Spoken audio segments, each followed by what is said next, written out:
মিরপুরে সিরিজের তৃতীয় ওয়ানডেতে হারের পর বাংলাদেশের একটি রিভিউ নিয়ে প্রশ্ন তুলেছে পাকিস্তান। 50তম ওভারের পঞ্চম বলে বাংলাদেশকে এলবিডব্লিউ রিভিউ নেওয়ার অনুমতি দেওয়ায় অনফিল্ড আম্পায়ার কুমার ধর্মসেনার সিদ্ধান্তের বিরুদ্ধে ম্যাচ রেফারি নিয়ামুর রশিদের কাছে আনুষ্ঠানিক অভিযোগ জানিয়েছে দলটি। ইএসপিএন ক্রিক ইনফোর খবরে বলা হয়েছে, পাকিস্তান এই যুক্তিতে অভিযোগ দায়ের করেছে যে তাদের বিশ্বাস স্টেডিয়ামের বড় পর্দায় ডেলিভারিটি রিপ্লে দেখানোর পর বাংলাদেশের রিভিউ নেওয়ার সিদ্ধান্ত নিয়েছে। এছাড়া নির্ধারিত সময়সীমার মধ্যে রিভিউ নেওয়া হয়েছে কিনা এমন সন্দেহ দলটির। রোববার মিরপুরে সিরিজের তৃতীয় ম্যাচে বাংলাদেশের কাছে 11 রানে হারে পাকিস্তান। রিশাদ হোসেনের বলে শাহিন আফ্রিদির এলবিডব্লিউ চেয়ে বাংলাদেশ যখন রিভিউ নেয় তখন 2 বলে 11 রান দরকার ছিল পাকিস্তানের। মূলত 290 রান তাড়া করতে নেমে পাকিস্তানের জয়ের জন্য শেষে 2 বলে দরকার ছিল 12 রান। রিশাদের লেগ স্টাম্পের রাখা ডেলিভারি আফ্রিদির লেগ সাইড দিয়ে বেরিয়ে যায়। আম্পায়ার ধর্মসেনা 2 হাত প্রসারিত করে সেটিকে ওয়াইড ঘোষণা করেন। এরপর বাংলাদেশ অধিনায়ক মেহেদী হাসান মিরাজ, উইকেট কিপার লিটন দাস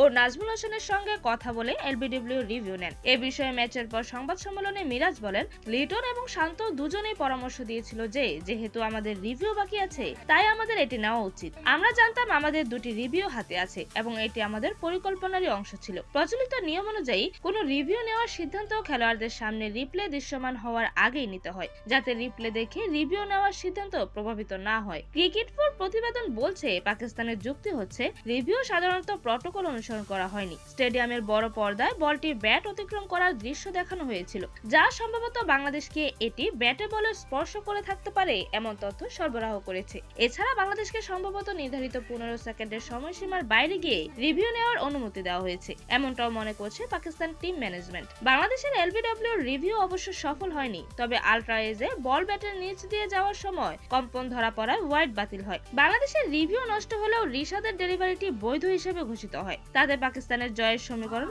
1 বলে 12 রানে দাঁড়ায়। শেষ পর্যন্ত 11 রানে ম্যাচ হেরে 2-1 ব্যবধানে সিরিজও হেরেছে তারা। ক্রিকেট ফো লিখেছে, পাকিস্তান ক্রিকেট বোর্ড ম্যাচ রেফারির কাছ থেকে ঠিক কি ধরনের ব্যবস্থা আশা করেছে তা এখনো স্পষ্ট নয়, তবে ধারণা করা হচ্ছে তারা অন্ততপক্ষে এই ভুলের একটি প্রকাশ্য স্বীকৃতি চাইছে। এরকমই যে কোনো খেলার আপডেট সবার আগে পেতে অবশ্যই চ্যানেলটি সাবস্ক্রাইব করে রাখুন। ধন্যবাদ। প্লেবাস নিউজ।